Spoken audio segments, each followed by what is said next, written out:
Mr. Barker appearing as counsel for Dilworth School, Dilworth Trust Board with Ms. Lanham, and we have been joined by our instructing assistant, Mr. Shanahan, just on the bench for Mr. Snodgrass. Just bring your microphone. Is that actually on? Sorry. It's yep, is that better? It's on, but you need to speak into it. That's right. I haven't often been accused of having a quiet voice, but so we have Commissioners Mr. Snodgrass, who's the current chairman of the Dilworth Trust Board, giving evidence to you this morning. He's joined by Mr. Reddix as a support person who is the current headmaster of the school. I did think he's not there as a witness, Mr. Reddix, but I did hear some of the questioning towards the end of yesterday, and I don't know where the commissioners want to go to, but he is the current headmaster, so if there are any operational matters, he may be able to assist you on those matters. But so why don't we, in the spirit of making it up as we go along, within the rules, that we might give the affirmation to both, and should you find it necessary. How do I spell your name? Thank you. I think you'll have to move close to the microphone if you are asked any questions. All right. Thank you. Thank you, Mr. Barkham. Now, are we both got microphones on? Yes. And just bring it up a little bit closer to you. That's right. And I'll just testing. That's good. All right. And I don't know if you were in the room before when I just reminded all witnesses that everything's being recorded, not digitally, by the digits, by the fingers, and to please be careful about not speaking too fast. Noted. Thank you. Thank you very much. So I'll give you the affirmation. Do you both solemnly and sincerely swear and affirm that the evidence you'll give to the Commission will be the truth, the whole truth, and nothing but the truth? I do. I do. Thank you. Thank you. Mr. Snodgrass, you've prepared a statement for the purpose of this hearing. That has been received and read by the Commissioners and will be available at the conclusion of your evidence. But you're not going to be asked to go through that in detail, but I understand you have a brief summary statement of that evidence which you wish to present. I do. Yes. Could I ask you to read that to the Commissioners? Kena koutou, talofa, lava, and Pacific greetings to everyone here. My name is Aaron Peter Snodgrass. I'm the chairman of the Dilworth Trust Board. I'm also an old boy of Dilworth School, attending the school for 9 years, from 1981 to 1989. I'm grateful to the Commission for the opportunity to speak today. I acknowledge the support of Headmaster Mr. Dan Reddix beside me, who, along with me, has fronted this issue of abuse at Dilworth School since 2019. I also acknowledge the support of fellow trustees. I also acknowledge the support of the staff at Dilworth of 200, old boys in the audience today, and former students. I also acknowledge the attendance today of representatives of the Anglican Church, Archbishop Philip Richardson, Archbishop Don Tamahiri, and I believe Bishop Ross Bay. I'm deeply passionate about Dilworth. The wishes of James and Isabella Dilworth were to educate and to support as many boys as possible in helping them to reach their full potential and become good and useful members of society. They directed trustees to establish the school for that purpose. But the primary purpose of Dilworth as a school was to ensure the safety of boys whose families were entrusted to us with their care and to protect them from harm. It is now clear that the school did not meet this fundamental responsibility. The harm that has been suffered by old boy survivors of abuse is immeasurable. I have been heartbroken to learn of their experience and suffering. Since September 2019, in my capacity as chairman of the Dilworth Trust Board, I have publicly apologised and continue to apologise unreservedly to all old boy survivors, their whānau, and the wider Dilworth community for this failure and the harm that was done. As part of the redress program, which is now underway, Dilworth will be making personal apologies to many survivors in a way that responds to their particular experience in a manner in which they wish that apology to be delivered. However, I take this opportunity now in this public forum to make that apology to all survivors of abuse at Dilworth School. On behalf of the Dilworth Trust Board, the Dilworth School, the Dilworth community, I apologise to all old boys who suffered abuse while a student at our school. However that abuse occurred, it was not your fault. It was your school that failed to protect you.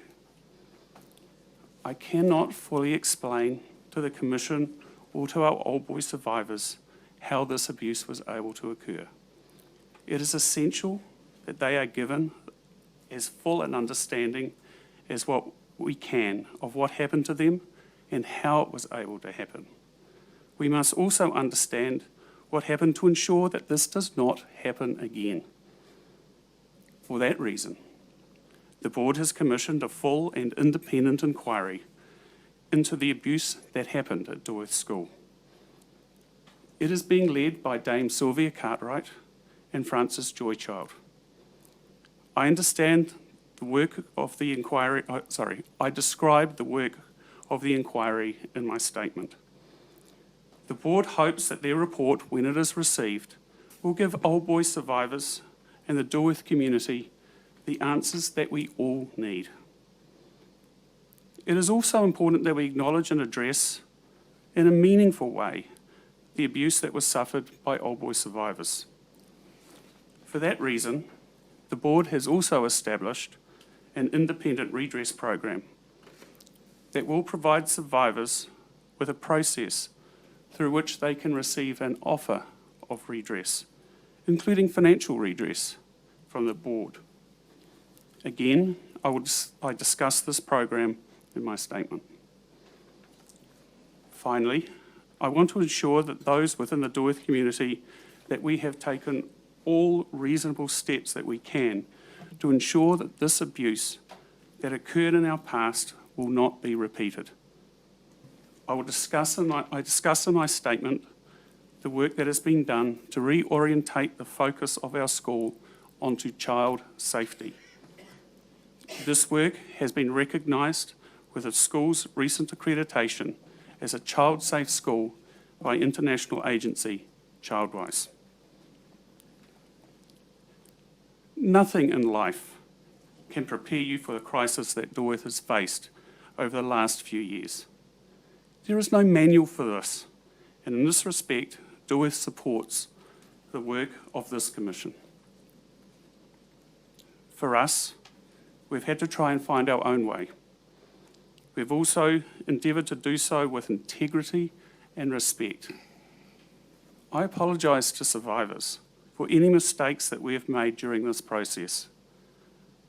I can assure everyone, the trustees, headmaster, director of student services, and the team of 200 staff at Dilworth, that we have been focused on taking responsibility for the past, ensuring that it is not repeated again, and supporting our old boy survivors, and we will continue to do so.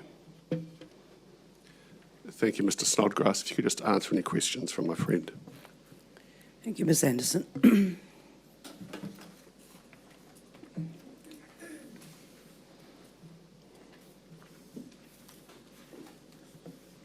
Kia ora, Mr. Snodgrass. I think my microphone's working there. Good morning. Good morning. One of the topics that I'm going to start with, I'm going to just move through a limited number of topics with you this morning. The first relates to and dovetails into the conversation that we've had with Mr. Derek Firth relating to the second chaplain, Ross Brown, who was at the school and left in 2006. And do you recall correspondence that you've had later in the period of time, so beginning in 2019, I think there's a document I'm going to take you to in a moment, where you're expressing concern to the bishop about the fact that Ross Brown is still in ministry and you think may still be having contact with children. So can you just walk us through, what you became aware of, when, and what you did about it? Yes, as we understood some of the complaints that had been made about Ross Brown in 2006, and as we learned about him continuing in ministry in the Manarewa church, and as we also learned that he was involved in Scouts, we were deeply concerned. And you'd had quite a few members of staff who'd been involved also with Scouts that had been reported as abusers to the school. Is that right? Yes. Yeah. So at that point, I had discussions with Bishop Ross Bay and... And is this after Operation Beverley's become public, or is it... Oh, no, this was way before then. Before that? Yes, yeah. No, it was way before then. As chair, I met with Bishop Ross and expressed to him concerns that Brown was still in ministry, and we talked quite openly about that. And then they just reached a point where we also learned that Brown was still involved in Scouts. At that point, I wrote to Scouts, I wrote to the police, and I wrote to Bishop Ross, formally expressing concerns. We're going to call up a document that's dated 17 June 2019, DWS 0000069.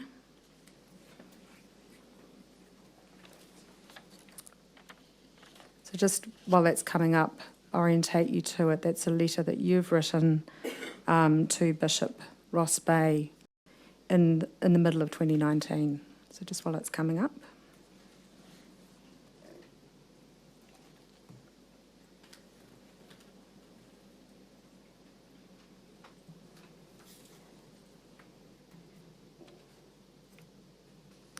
So you see that on the screen. That may have been a document you reviewed that was in the bundle.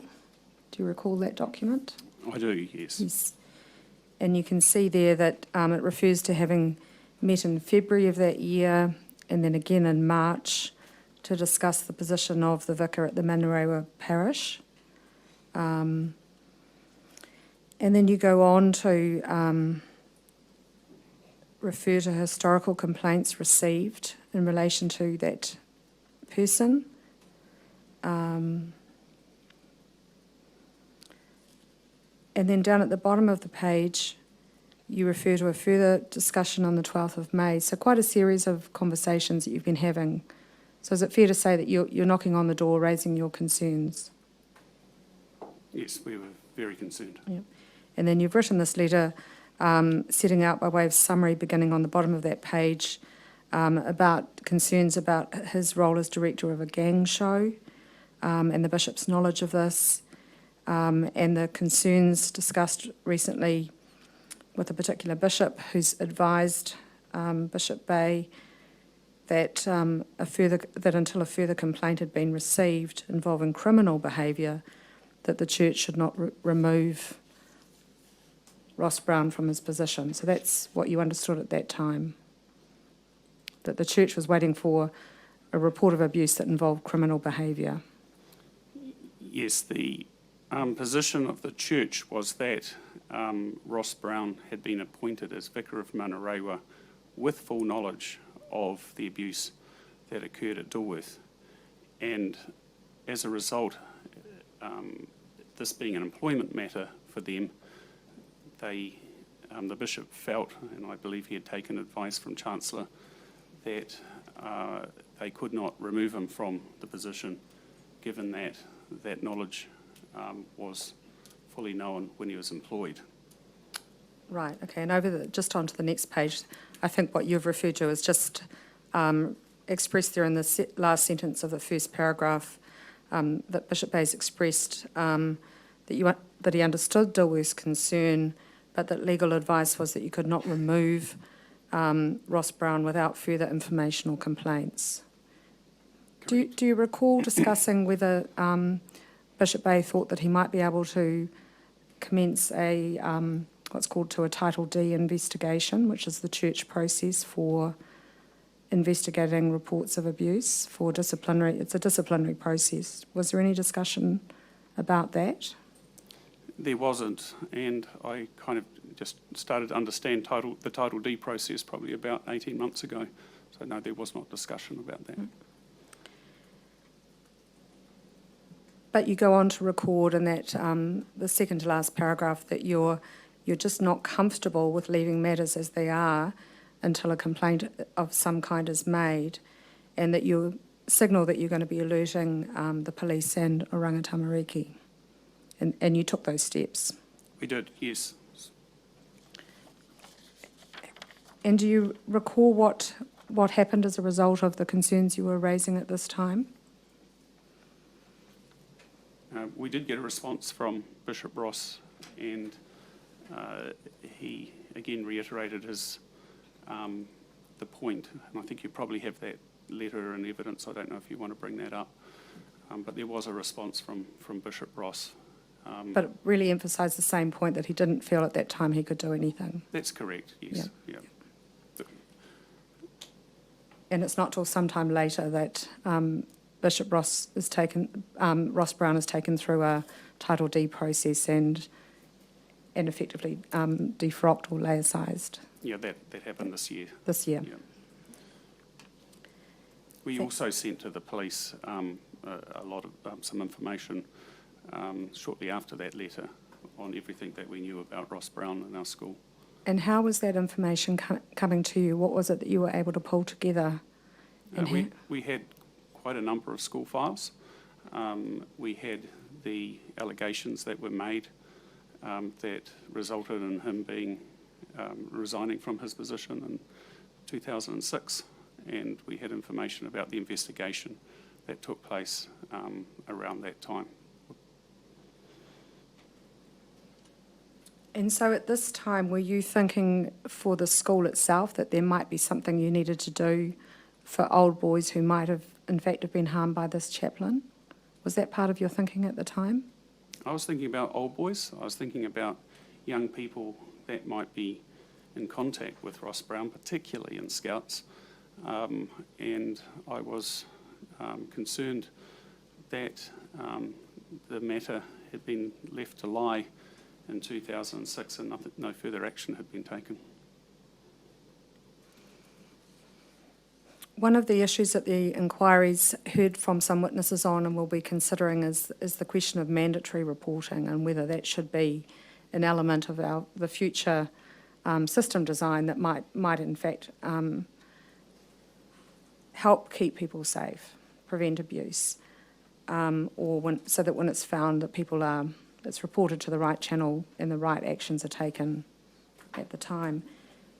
Do you have a perspective yourself, from your current role as chair, of whether a mandatory reporting regime would be a useful tool in the kitty to keep boys safe? Oh, I think it's essential.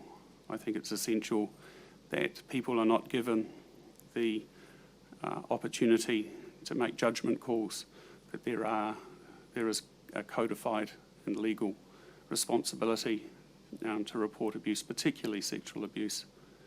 And I note in Australia this week that there has been initiatives to try and eliminate abuse against women and children. And I think New Zealand needs to look at regimes to seriously confront the issue of abuse of children, particularly.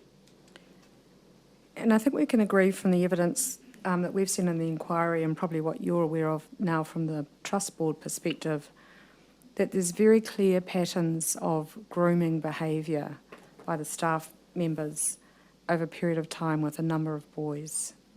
Do you agree that that's conduct that's clearly occurred in the school?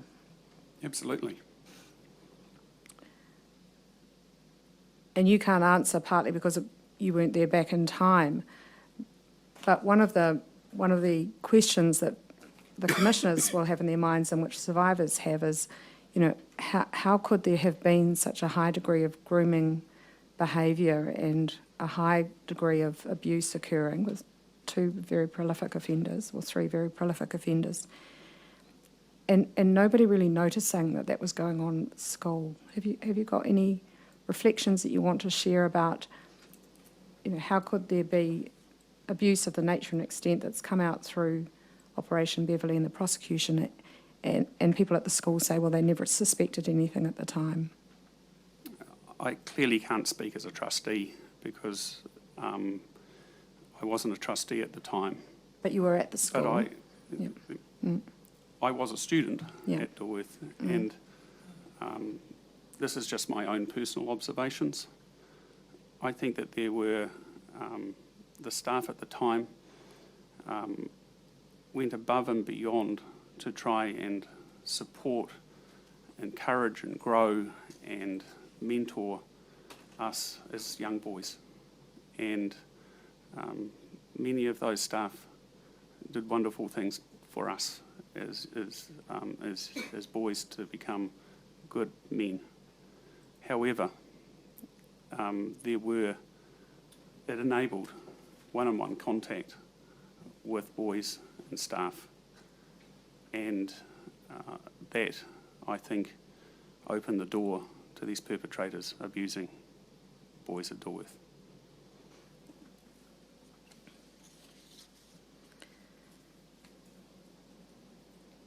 And knowing what you know now, albeit the inquiry that's been initiated by the school isn't concluded, there's the obvious question of whether there was a culture of abuse at the school, certainly in the 70s and the 80s, potentially earlier. What do you say about that proposition? I don't believe there was a culture of abuse at Dilworth, but what I do believe is that the safeguards that we had in the school were not adequate to encourage boys, to encourage families, to talk openly about their experience at Dilworth, to report abuse. I don't think that there were adequate safeguards in place, maybe for the reasons I just articulated, to ensure that that boys weren't having one-on-one contact with staff in an uncontrolled way. And you've heard the evidence of Murray Wilton and Derek Firth. You've heard that I've put to them that with the information back in time, first of all, initially at the period of knowledge of the first chaplain and the Macintosh in 79, so 2 events in a quite proximate time period, other disclosures coming forward, and then up to the period of 1996 with Ian Wilson. And I put the proposition that perhaps there was enough information at that point in time for the school board to have thought that there was a problem that might have warranted the kind of inquiry that's now been initiated. Do you have a comment on that? I really can't speak to the past and what was going through the leaders' minds at the time. I'm not talking about, not asking you to get into their minds, something just on the information base available by 1996. Is that something that you think, if you'd been sitting on the board at the time with that history of information, that you might have made a decision that a wider look was required? Certainly based on the information that we had in 2018, 2019, we were preparing to look at our own inquiry. And that information in 2018 and 19, that was coming to you because you'd had some direct approaches, hadn't you, about old boys who might have been, who were saying that they had experienced abuse at the school? That's correct, yes. What point in 2018 did you come on to the school board? So I joined the Dilworth board as a trustee in 2013, and I became chairman in 2018. At what point in 2018? Is it January or March? March, okay. Yep. And so in 2018, were you starting to think about, well, has the school's response to people who've been harmed adequate? Was that something that the board was starting to think about? Yes, there was a confluence of factors. The first one was that I became chair of the board, and I had received more information about what the school knew of perpetrators at Dilworth. Is that as a briefing to you as a new incoming chair, or was that happenstance that information was being reported to the school at that time? No, it was a number of documents that I received from the former chair passing that information on to me. So I'd received that information and I shared it with the board. And we also knew at the time that this Royal Commission of Inquiry into Abuse and Care was being set up. And we also knew that through my relationships with the old boy community, that there was further information that was going to be forthcoming, and we went over it, and we needed to do something. We needed to understand this further. Mr. Snodgrass, excuse me, Mr. Snodgrass, just a point. You said you received documents from the previous chair. Was that Mr. Firth? No, that was Mr. John Wayne. That's right. There was somebody in between. When you became the chair, were they related to abuse? They were related to a whole number of different matters. It Right. wasn't Did just, they it wasn't include- just abuse. It was, Sure. It was a whole number of aspects around appointment of trustees. It was previous negotiations or transactions that the board had done. Yeah. Okay, et but that it included information about the abuse. Correct. My question is, had that information been known to you as a board member before you became chair? No. I knew certain aspects of perpetrators at Dilworth. You're not alive and a member of this community without knowing who perpetrators were previously. But there was additional material that you didn't know, and that the board as a whole didn't know. It was held by the chair. Is that Correct. right? Okay, thank you. So you've reviewed this information received. Did it surprise you that that information hadn't been shared with the broader members of the board? I'm talking about the abuse-related information and that handover material. It did, and I regret that I didn't ask for it previously. But the approach, the understanding that I had was that that had been dealt with in the past, and that it was no longer an issue. That was incorrect, and I apologise for not asking for that information. Because it's an ongoing issue for the boys who were harmed, isn't it? The Absolutely. lifetime of Yes. effects. And there are many old boys that have taken the opportunity since 2019 to make disclosures. And I think what we've tried to create is an environment for them to make those disclosures and be supported in the process. And when you've come into your role as you've been on the board, you've come into the role as chair in early 2018. How would you characterise the approach taken to responding to people coming forward reporting abuse? How would you characterise the way the school was responding to people coming forward? We're very pleased that old boys are coming forward and making disclosures. It means that we can help them and support them. It means that we can, as a community, try and make redress. And it means that we can support them in going to the police and to this commission and to hold these perpetrators to account. I'm going to call up a document, DWS 0000093. This is a document that you will have seen in the bundle Are you happy for me to call you Aaron? Please do. Yep. You will have seen it in the bundle, Aaron, but it's not a communication to or from you, but it's from the person who was the, understanding the position of general manager at the school. Is that right? Correct.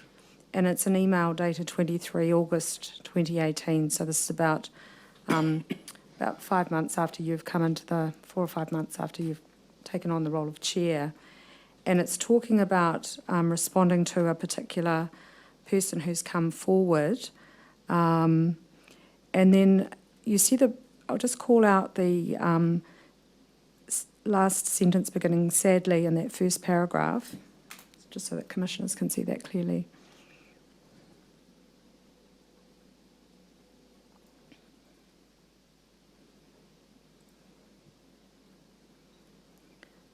Yes. You see, sadly at Dilworth, for some, that initial response has been one of dismissal and disbelief at first. There were instances in my earlier days when that was the reaction. Even later, when I had one boy come to me with a revelation, it was not believed at first. It was seen as a vendetta against the staff member. The Trust Board too has not handled things well at times in the past. The feeling was to be defensive and very guarded in case they demanded compensation. So in terms of what you knew as the chair of the Trust Board at the time, do you agree that that's a accurate characterisation of what the response had been, at least up to the date of this email? Yes, I think that's correct in a general sense, though I can't say that it would be in every sense.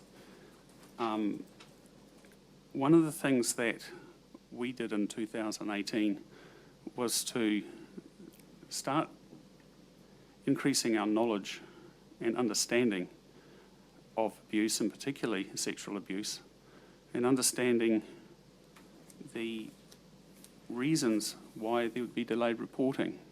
And I have to say that as a professional man, it's nothing that we learn about at university, but I do think that's now something that every board member of a school needs to understand, why there would be delayed reporting and how to respond.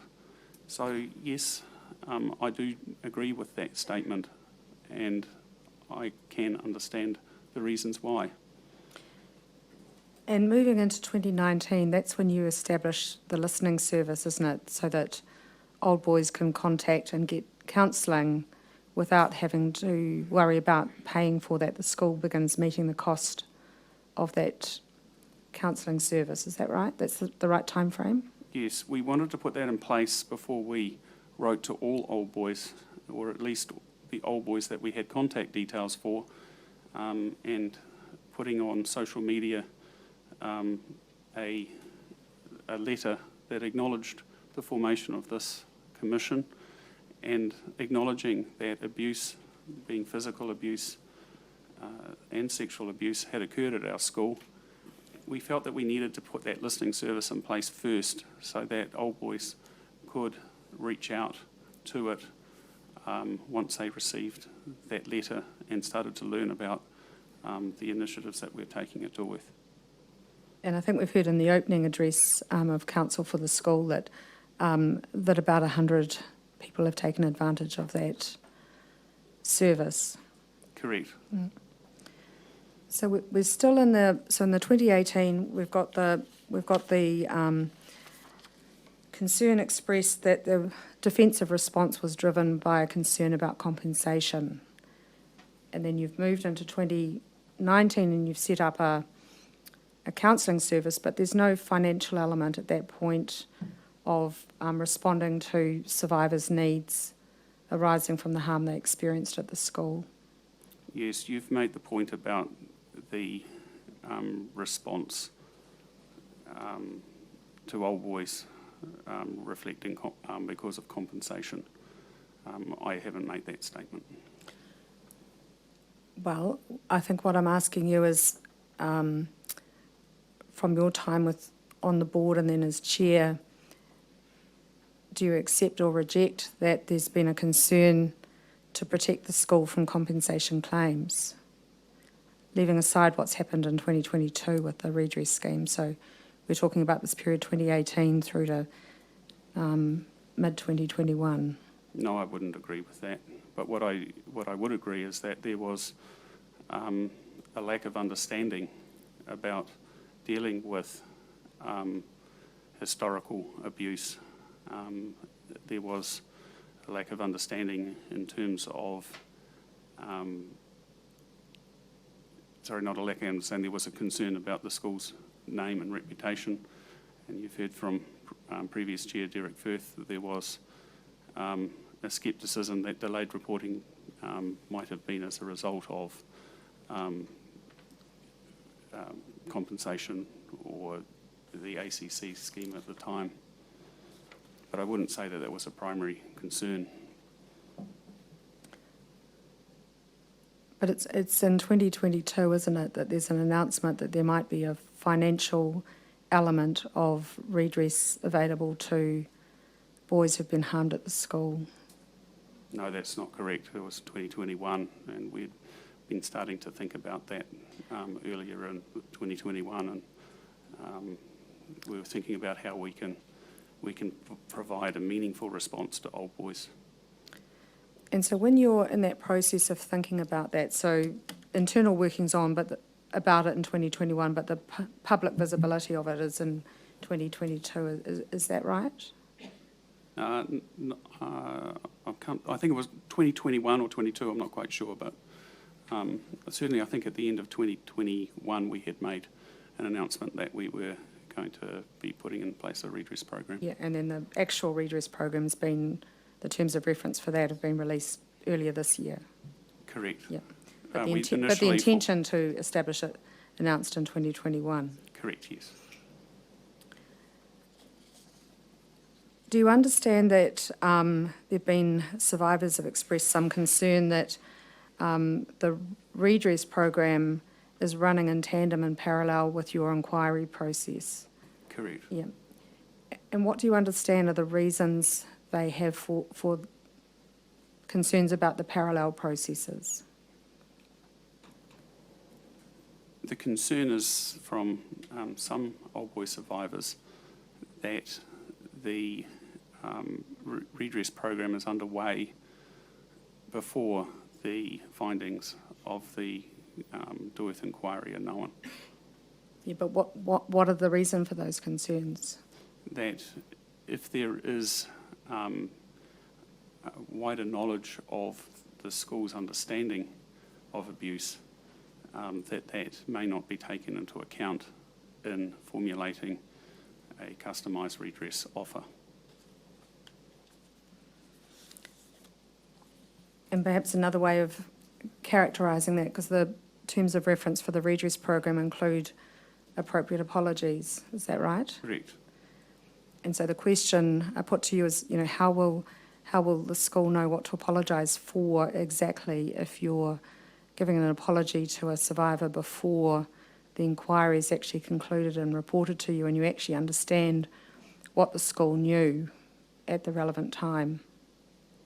Yes, I understand that point of view, and we acknowledge that. But when we went out and extensively sought feedback from old boys, there were some that wanted to wait for the inquiry to be completed before they engaged with the redress program.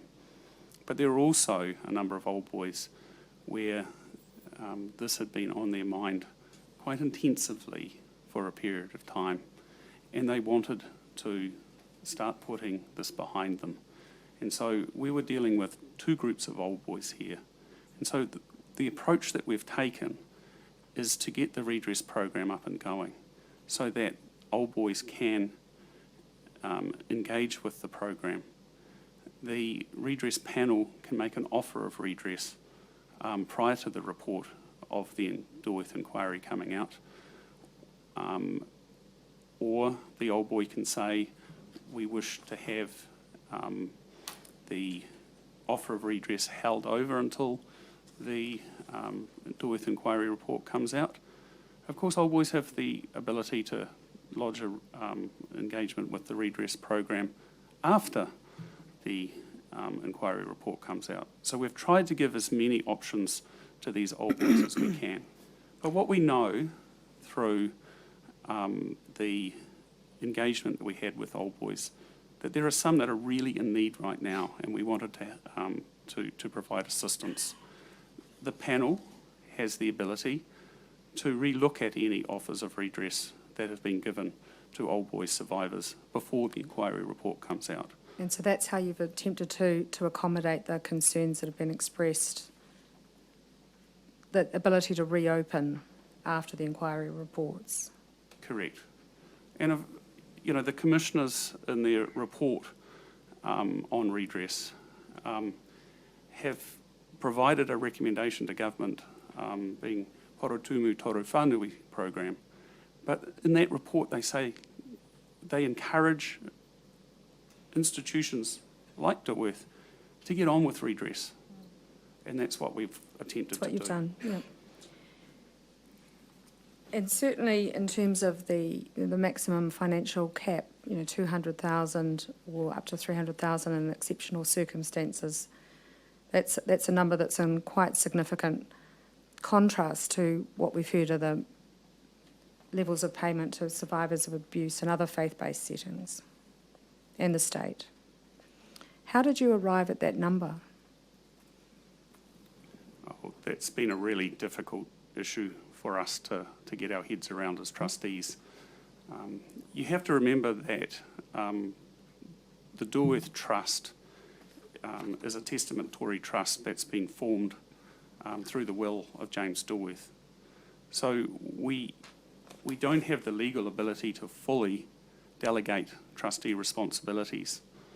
So we've set up a program that we've attempted to be as independent as possible from the Dilworth Trust. So apart from the cap, we don't really have any specifications. So it's for the panel to determine what factors they take into account in making a level of financial offer. Is that right? Correct, Yep. yes. But we did have to come up with a cap, and we noted when we looked at programs around the world that most had a cap. We looked at the Commission's report, and we noted in it various payment levels that had been made by other organisations. And we acknowledged that abuse at Dilworth. It was an historic concern and a concern for us. So in coming up with the cap, we took advice, we looked at other programs around the world, and we came up with a number. We went out for feedback, and the feedback was that we needed to take another look at the level, and we increased it. And that's how we got to the level that we have.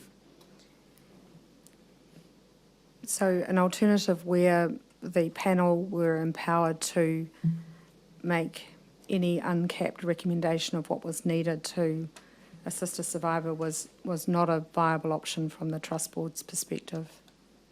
The advice that we got was our duties as trustee is that we could not fully delegate in such a way to the panel. So effectively you've delegated a fiscal cap calculated by likely numbers coming forward by maximum payments. Is that how the board's approached it? No, we haven't looked at the numbers that will come forward because we don't know the numbers of old boys that are going to engage with the program, so we didn't know that. But we have looked at the abuse that we know about. We've looked at what other programs around the world have done. We've looked at what courts in New Zealand have awarded, and we've looked at the Commission's report, and we had to make a call on this. We could not have an uncapped scheme. And in terms of the model of the process of development of this,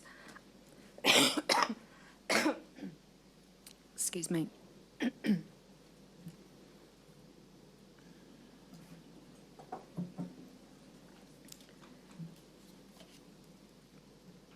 am I right to characterise the model as that there's been some internal thinking, developed up a proposal, and then it's been put out for consultation with Old Boys? Is that the process?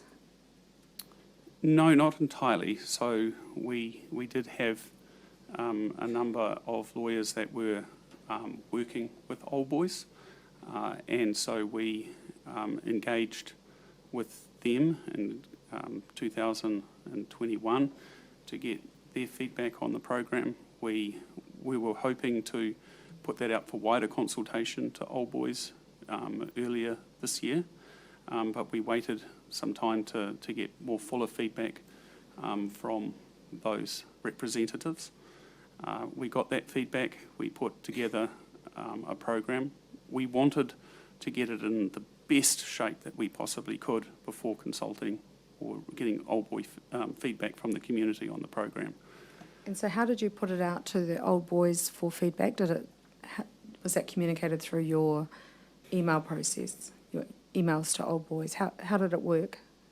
No, we did it much wider than that. We created a public website, Dilworth Response, and... But people still need to know there's a website there to go and look at, don't they? Let me finish. Yeah. We created this website that was available to the public. We put out a press statement. I made a video that was available on the public website. We reached out to Old Boys through social media, and we don't have a complete record of all Old Boys and where they are now. That's simply not information we have, but we did our best to reach out to as many people as we could, including using the media to promote the website. And then you've received the feedback, and then you've made some adjustments to the proposed terms of reference. Is that right? Correct. Yep. Just going to take you to a document, MSC 0001131. Just while that's coming up, Aaron, you will have seen this document in the bundle, I think. It's a Office of the Children's Guardian in New South Wales with Engaging Sensitively with Survivors of Abuse, a guide for faith organisations. You've seen this document? Yes, I have. Yeah. And just turning to page 22 of the document, it's referring to these 6 principles of trauma-informed practice. The first one is safety. Second one, trustworthiness and transparency. The third one, collaboration and mutuality. 4, empowerment, voice and choice. 5, peer support. And 6, cultural, historical and gender issues. And you can see in that principle relating to collaboration and mutuality that it starts from a position of recognising the abuse of power as paramount and the deliberate harm of children, and so that those should seek to reverse those by identifying and balancing power differences to recognise the value and contributions of survivors. So in terms of your process of developing your redress terms of reference,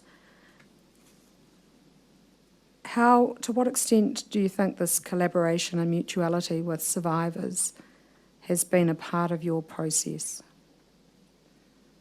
Look, I think we could have done better. And one of the things that we had to weigh up here was getting a program together that was timely, that was responsive to survivors' needs at this time, and putting together an offer of redress that's meaningful to survivors. We understand that the best practice would have been to involve survivors in the complete setup, and that's what I understand Porotūmu Torowhanui is doing. But we wanted to get this program set up as soon as we could. So what we've done is we've used the representatives of Old Boys to try and to get a program that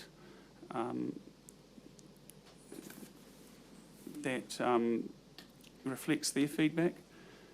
We put together a program first off so that we didn't have to start from the beginning, and we looked at that, we developed that with our advisors by doing surveys of what other programs around the world were offering, so that we didn't have to start from the beginning. But I recognise that there will be aspects of this program that won't be for everyone, and we've put in the terms of reference to the program an ability for the panel to suggest amendments to the Dilworth Trust Board, should they believe that those amendments need to be made. But there's inevitably be a certain number of boys going through under the current terms of reference before any changes might be suggested by the panel. That's right, isn't it? Yes. Yep. But we have had feedback, wide feedback, on the program so far. Yes, the point of distinction I'm drawing is it's quite different. A consultation process in which you receive feedback is very, very different from a collaborative process of designing something from the ground up with survivors. I acknowledge that. You accept that. And you understand that that's the concern that's been outlined around the process that the class action group outlined in its opening address to the inquiry yesterday, that it's a process concern around the, effectively, as I've interpreted it, that this lack of collaboration with survivors in the design of the redress process has contributed to the situation where the school and the survivors are not in the same waka. I'm disappointed to hear that that survivor group don't believe that there was no consultation. But what I'm trying to do is to give the Commission an understanding of why we've moved at pace to put this program in place. We're trying to bridge the formation of this program and the formation of Porotūmu Toru Whānui, so that we can provide meaningful redress to old boy survivors now. Turning to a different topic, which relates to the way the Education Review Office comes in and reviews Dilworth as a private school, calling up document ERO 0000135.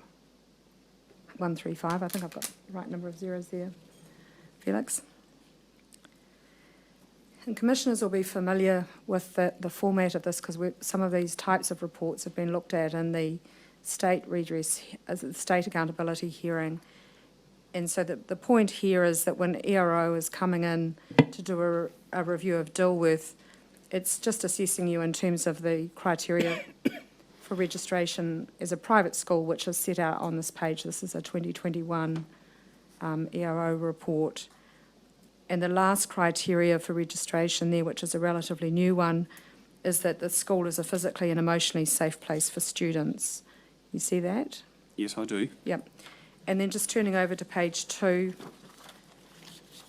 the lower part of that page, if we can just call that up under H.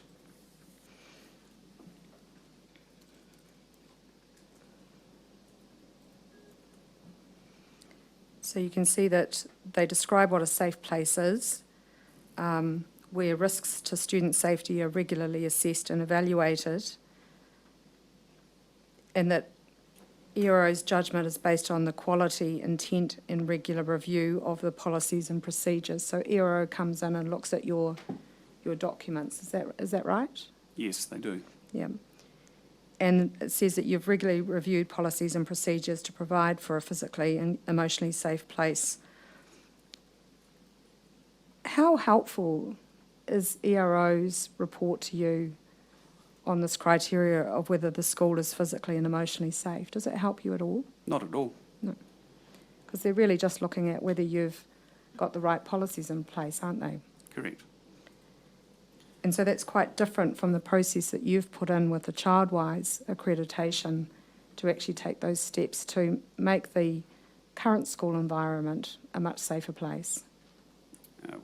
We wouldn't rely on the ERO report to tell trustees or our wider community if Dilworth is a safe place. We just wouldn't do that. And in fact, coming in to review policies and procedures is very different from actually understanding practice on the ground, isn't it? Yeah, in this current environment, we get no comfort from it. Yep, thank you.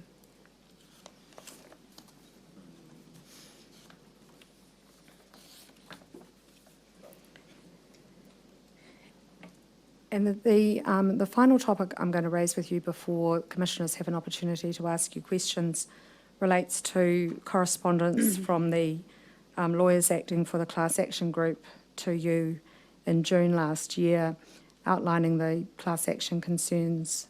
Do you recall that correspondence? If you could bring it up, that would be Yep, great. I will. It's DWS 00010034. It's a letter dated 24 June. Sorry, it's a letter to the Chief Human Rights Commissioner. This is the lodging of the human rights complaint by the two individuals who are leading the class action. You're familiar with this document? Yes, it's been some while since I've read it, but Right. I'm aware of it. Yeah. And you see on page 2, beginning at paragraph 15, that'll come up on the screen in a moment in front of you, Aaron.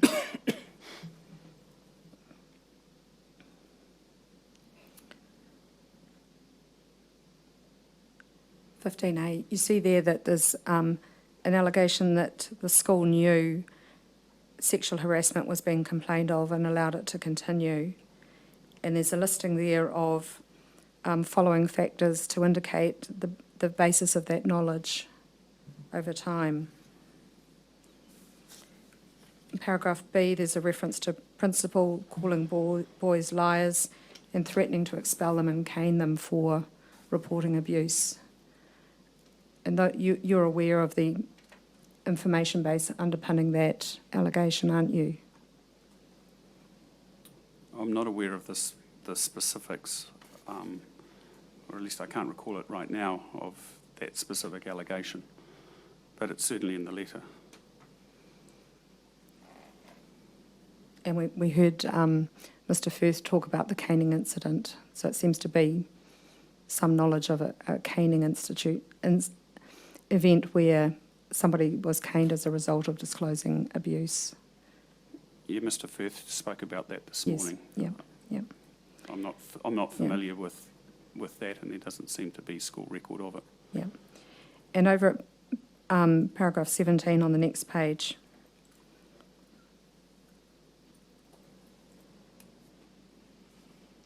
where the allegation is that despite its knowledge, paragraph 17, the school allowed a culture of systemic sexual harassment to be cultivated and perpetuated.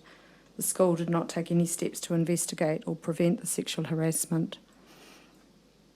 Now, obviously, you're in the middle of a process around this, so I'm not going to ask you to go into the substantive element of that, but just the proposition there that there's been a culture of systemic sexual harassment in the school. Is that something that you feel able to comment on at this time?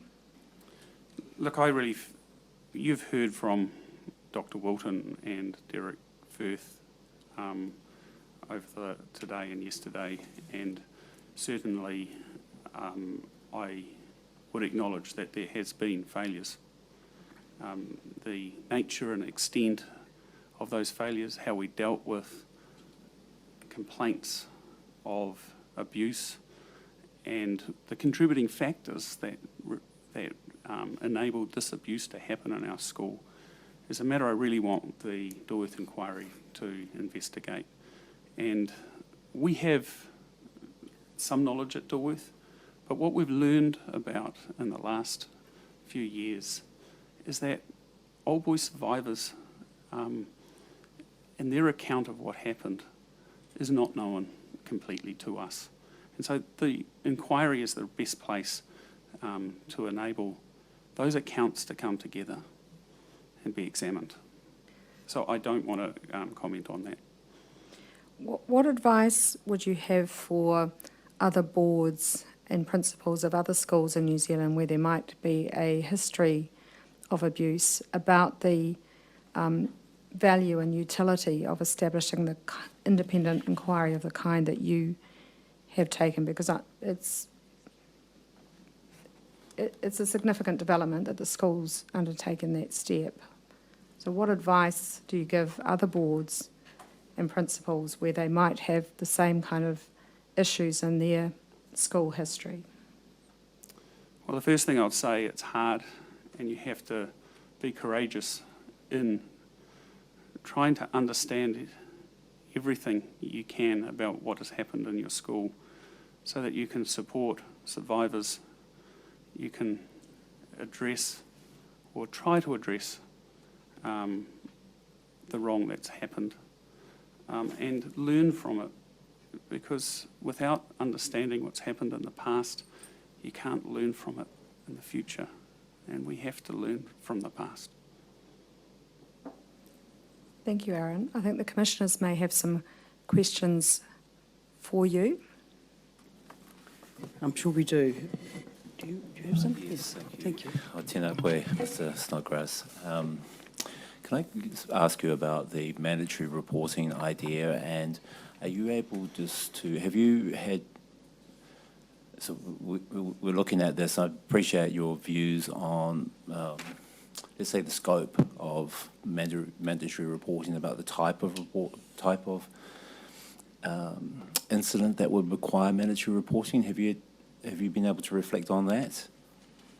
Not completely, but I certainly believe, Commissioner, that there are certain levels of abuse that must be reported outside the school, so it can be investigated. And at Dilworth, we have a policy that now all instances of sexual abuse must be reported. All allegations of abuse must be reported internally, but externally we would involve the police in sexual abuse allegations.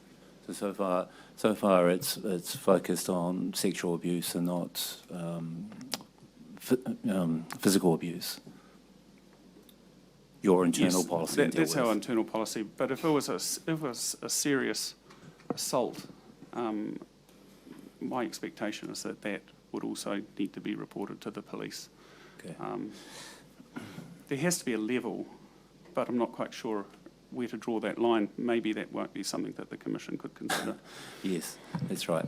The other question I had was about you talked about your experience when you were a student at the kura, and how it was double-edged. On the one hand, one of the strengths of the school was the closeness that the teachers had with students, but at the same time, I think you were suggesting that that kind of one-on-one relationship, that intimate relationship, if you like, it also allowed abuse to occur. Is that what you were indicating? Yes. Yeah.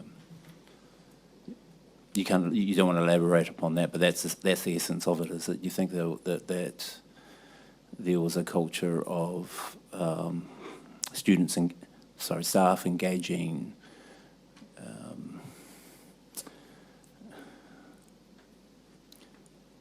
A closeness of relationships with individual students was part of the culture of the kura at the time? Yeah, look, I think that the nature of Dilworth is you're taking good boys from good families in straitened circumstances, and through education and through boarding and the wider environment, to help them become good and useful members of society. And the staff at Dilworth take that mission really seriously, still do today, especially today. But the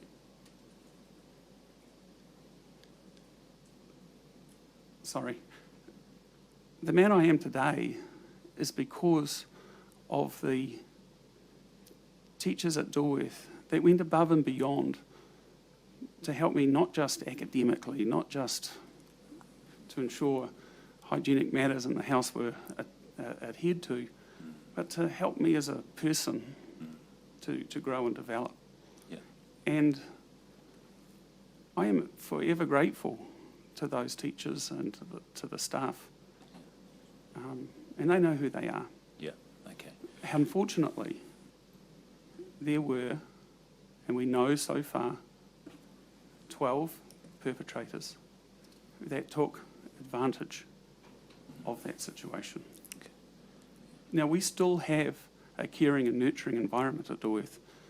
We also have policies and procedures around boys not going home with staff members at any time, not going into their homes, etc. So we have policies and procedures around that to protect the boys. Yep. We also have better pastoral care in our school to support boys in other ways by professionals, including a registered psychologist that is on staff. Yeah, I take your point about at that time that there weren't the checks and balances and the sort of processes that you have in place now to create a safe environment. But, so you can have both the mentoring and that closeness of relationship, but also the environment is safe. That's how you see the kura now. Well, that's our Exactly. paramount concern, is to Yes. make sure the boys are safe. Yes, of course, yeah. Can I also ask you, I know you're familiar with our report, Purutumu Toro Whānui, and can one of the objects there is to have a single redress scheme. Can I ask you, is the intention here for this redress program to run parallel to any national redress scheme that's established by the state? Well, the Commission in its report has recommended that these programs may cease to continue at that point in time.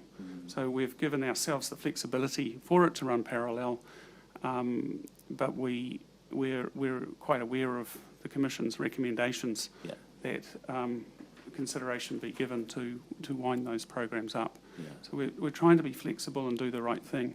What I can assure you is that these former Dilworth students and Dilworth old boys are cared for in our environment, are important to us, so we won't be just winding things up and forgetting about them.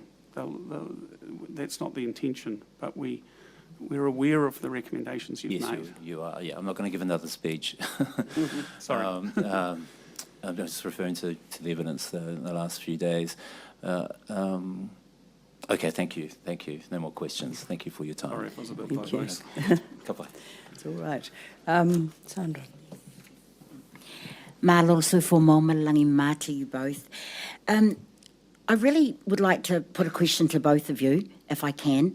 It was a question that I actually put to Dr. Wilton yesterday, and it's forward-thinking. So we've got your evidence for everything that's gone on today, but one of the incidences that arose in the school was in December 1994, when an adult was in a consensual relationship with a 15-year-old at the school. That's how it's reported.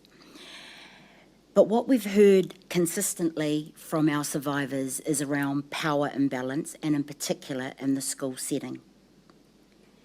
And so it doesn't matter how much you try to frame it, there's always going to be this power imbalance, and we live in modern times. So given the progressive work that the school is currently doing, we've also heard around this issue. How can we help?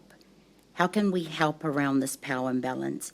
And whether or not for children, and I'm just talking about a specific cohort, that the age of consent should actually be lifted to 18 in the school setting, and whether or not in your role as the chairperson and of course as the current principal, that is a discourse, one, that you might be familiar with, or if not, is it something you might be prepared to look at and consider, given what you now know around sexual abuse and what's particularly happened in your school? I'm happy to respond to this. I think it would be pretty categorical in response to this. Yeah. There can be no consensual relationship between a staff member and a student. Students don't have the emotional capability to actually understand what they're engaging in and the significance of it. So, 16, it doesn't make any sense. It should be clearly a student at school cannot have and be engaged in a sexual relationship with a staff member and that be considered okay on any level. It's a categorical response from my point of view. But the current legislation actually, would be an impediment to that. So it would be about contributing or driving a national conversation around this particular issue. Yes. Yeah. I entirely agree with that. And I think there's a legal response. I don't think that, I think that that's something for school-age children or young people, that there should be a legal response to that. But there's also a moral and ethical one, and I know that universities, for example, are examining their codes of conduct to make sure that the power imbalance between a student and a teacher is addressed and taken care of, so that that power imbalance is not allowed. So it might then be an issue on a future agenda at your board. It's not allowed at Dilworth, and it's prohibited in our school policies. Yeah. But about driving a national conversation as part of the work that's about changing the law. yes, well, I think there's so much that Dilworth can do, and I again encourage the work of this commission to drive that further. Thank you. Thank you both. Paul Gibson. Thanks. I think you made the comment that ERO wasn't particularly helpful, especially if you look at it from the perspective of keeping boys safe over time. What would an external monitoring system, which was helpful to the school and more particularly keeping kids safe, and also addressing some of the particular characteristics in independent school or boarding school, what would a good external monitoring oversight process look like? If it's okay, I might respond. Having worked as a headmaster of a state school and now working in an independent school, the mirroring of the ERO review in the state school into the private sector would make incredible sense. So the rigour is entirely different, and the depth of response and the depth of questioning that takes place with a state sector review is significantly different from the private sector one, which really is just a compliance audit. So something of that nature, an independent body, whether that can be ERO doing the same function in the private sector, I don't know about the complexities of that legally, but something with that rigour and depth required of the private sector just feels like a bit of a no-brainer. I'd agree. And is there anything particularly required for something which is a boarding school as well? It's one of the questions again that features in the ERO review, but it's a one-line yes or no, and it's a bit of a cursory glance at what's actually happening.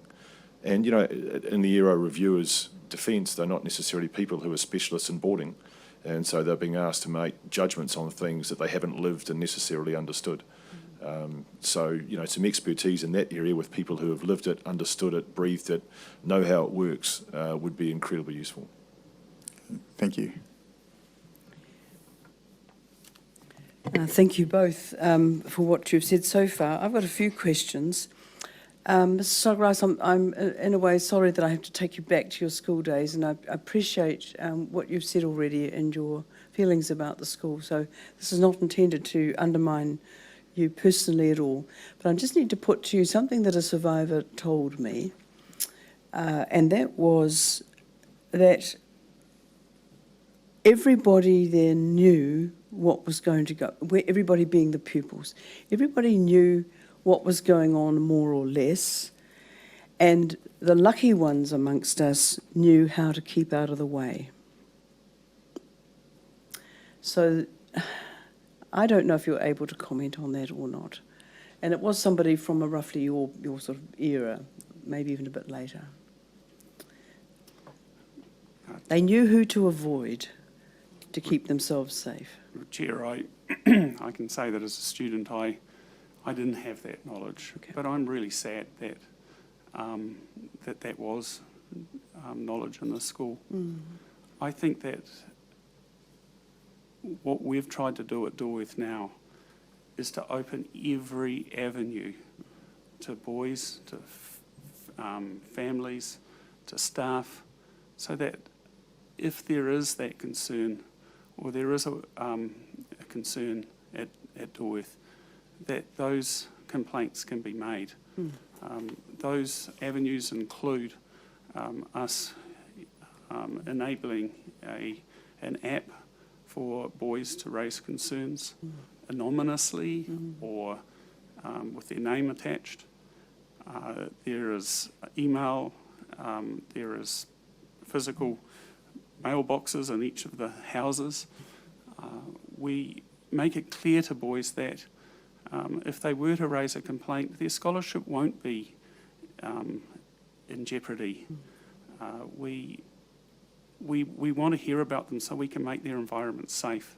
And we make it clear to boys that our primary purpose in serving them is to ensure that they are safe in our school. And by speaking up and telling us about their concerns, whether it's the food that they're given at night time, if it's the spoken harshly by a staff member or by a fellow student, or they're concerned about bullying, we want to hear about it. It's all that we those can do something cultural, about all it. those matters that build the culture of the school, isn't it? That's what you're Correct. talking about. And by doing that, we have a safe and caring environment. Yeah. I truly hear that. Just going back to those former students who felt the way this particular person felt. And I think from my understanding, just again from the wider world, what people have said to me out, in the world, oh, we don't want to make a complaint. It's gone and done. Is there an avenue in the inquiry for people who don't want to bring a personal matter, but who wish to maybe even anonymously address the cultural issues that they went through at that time? Maybe you don't know because it's so independent, you don't know what's happening, but are you aware of that? No, I do know, and we've designed it such that Right. there is a separate inquiry to the redress program. Yes. And so those old boys, former staff, members of the community involved with Dilworth can contact the independent inquiry and to talk of their experience. And we encourage them to do that. That's why we've got it in place. Because I think you made a very valid point before, and it's one that I think it's the premise upon which this Royal Commission is based, and that is learning about the past to inform the future. So it's not just dropping information into a hole with a bucket with a big hole in it. It's being gathered to inform best practice for the future, isn't it? Yes. I think that's We have to something learn from the past. we have to learn from the past. So inquiries like this are not just about, oh, that's what happened, but about what should happen. Yes. We encourage as many people to be involved with this inquiry as Yes. possible. We've set it up so that we can learn. We don't have to redo it, Absolutely not. but we want to learn from it. Yes, thank you for that. Just another couple of points. In relation to the questions you were asked about setting up the redress process and the collaborative process, and you've given us your answers, it struck me listening to that the idea of a collaborative process for setting up has another advantage, and that is that it helps maybe to break down that power imbalance between the school hierarchy, the power of the school against the power of the individual, when individuals are brought into the process at an early stage. Would you agree with that? Yes, I really do acknowledge that, and it's really not our intention here, Judge Shaw. No, I understand that. And just on the redress, I only know what I've read in the papers, and you've spoken about the listening service and you've talked about the redress process. Just as a matter of interest, you have 3 prominent experts sitting on your redress panel. Are those the people who will actually hear, take the accounts, or do they have foot soldiers out there, other people who will be listening to the boys, or is it linked into the listening service? How do the accounts of these survivors go to the panel? Good question. We have established a team of people that called redress facilitators. Right. And the redress facilitators are experienced in working with redress, and they take the account of the survivor and they document that in full. In that process, the old boy, they can determine what support the old boy might need and can arrange for that support to take place. The account is documented. It's given back to the old boy to make sure that they're comfortable with it. At that point in time, it goes to the redress panel. And the redress that can be provided is not just financial redress. It will be an apology if that's what an old boy wants, and a customised apology. It can be other customised forms of redress that the old boy may need, and that's determined by the independent panel. Thank you for that. That's very helpful. I want one last area, and again, Mr. Reddick, that might include you. I asked Mr. Firth about the relationship between the Dilworth Board of Trustees and the church, the Anglican Church, and the degree to which, and I'm not talking about the formal structure again. This is we understand that the daylight between the two and the relationship and its limitations in terms of a formal structure, but it's the sort of the day-to-day work, what goes on in terms of the relationship between the Board of Trustees and the church, and then secondly, and this comes out of Bishop Bay's evidence, where he talks about his contact with the headmaster. It seemed that he had quite a lot to do with the headmaster. So maybe first we'll start with the Board of Trustees. What's your experience of the contact between the Anglican Church and its involvement in the affairs of the school? Mr. Snodgrass, that's first. If you don't mind me giving a bit of a prolonged answer to this, but I think it's important to understand. James and Isabella Dilworth were proud parishioners of St Mark's Church in Remuera, and were involved in the establishment of that church. They gifted land to that church, and Dilworth today still has a very strong relationship with St Mark's, including the boys on their final day doing a pilgrimage to St Mark's. The relationship with the Anglican Church is something that is really important to Dilworth because of that connection with our founders. There is in the will a direction to trustees to educate boys in the tenets of the Anglican Church. That doesn't mean that boys that come to Dilworth have to be Anglican, but there will be an Anglican element to their education and experience at Dilworth.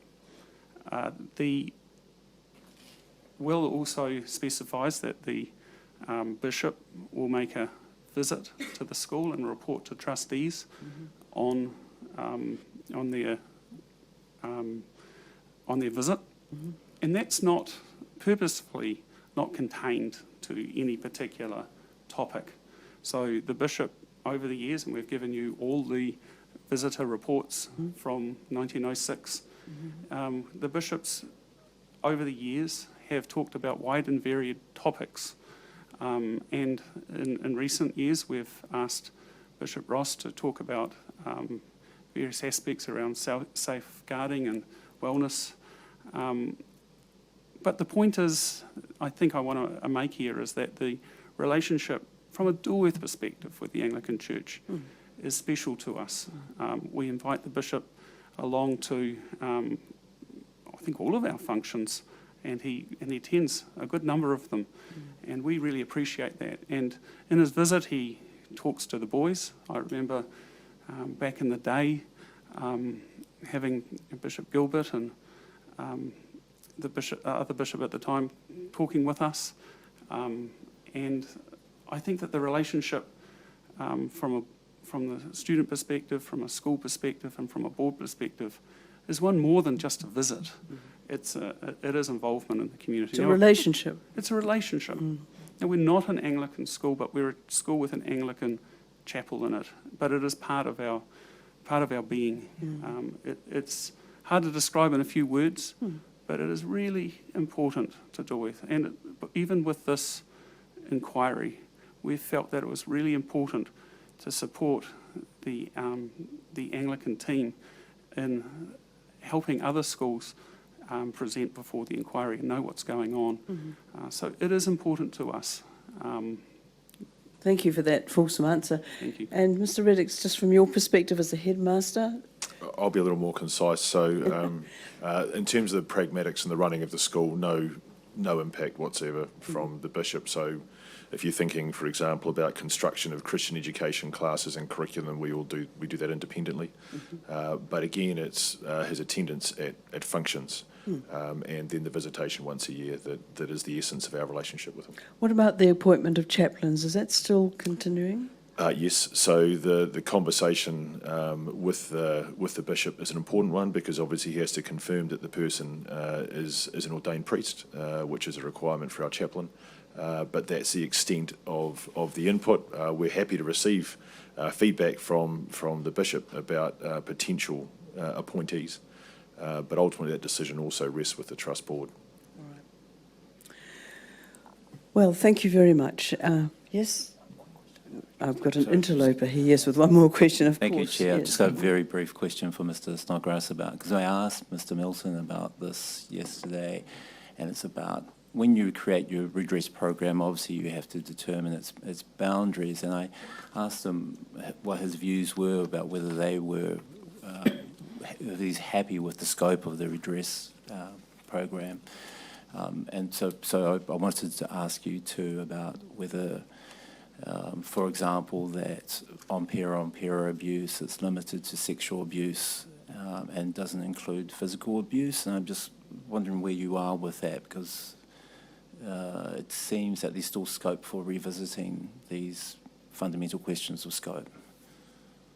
Well, I think that the redress program and the scope of it has been determined. Of course, we're open to getting feedback on it, and I note that Dr. Walton hadn't had a chance to fully review the redress terms. But let me tell you about how we've got to where we've got to. The redress program started off as redress for survivors. I don't mean sorry. It's just the question of time for today. We're really compressed, and so my question is really: are you satisfied with the scope as it presently is, or do you still have some questions in your mind about whether it could be broader? To exclude physical abuse will actually include serious forms of physical abuse in your program. So. Just want your views on that, please, Mr. Snodgrass. Precisely. Yeah. All forms of abuse from a staff member to a student is covered in the program. Boy-on-boy sexual abuse, if it was known by the school and not acted upon, is covered in the program. What's not covered in the program is boy-on-boy physical abuse. We colloquially call that bullying.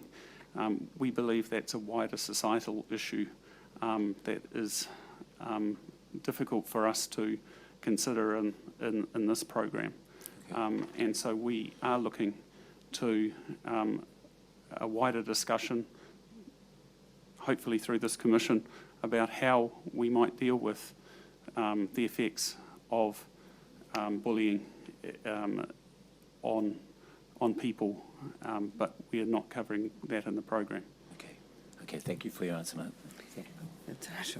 So thank you both very much, and to the Board of Dilworth Trustees, the Dilworth Board of Trustees, for their cooperation with the inquiry. It's been very helpful. Thank you for coming, Mr. Reddix. It was an unexpected but useful addition to our lineup. You've done a lot of work, and the board, and it's people have done a lot of work, and we're very grateful to that because it truly has assisted us to try and get a better picture on this. If other issues arise, I ask most witnesses this when I remember, would you be prepared to answer further questions in writing should other matters come to light that we need to know as a result of this inquiry? Absolutely. Good. That's gratefully received. Thank you very much. So on that note, we will bring the portion of the evidence about Dilworth to an end. We're going to have a small ceremony, but we're going to adjourn for 5 minutes while there's a set-up for that. Once that's done, we will then take the lunch adjournment and we'll continue after that with the Anglican evidence. Correct?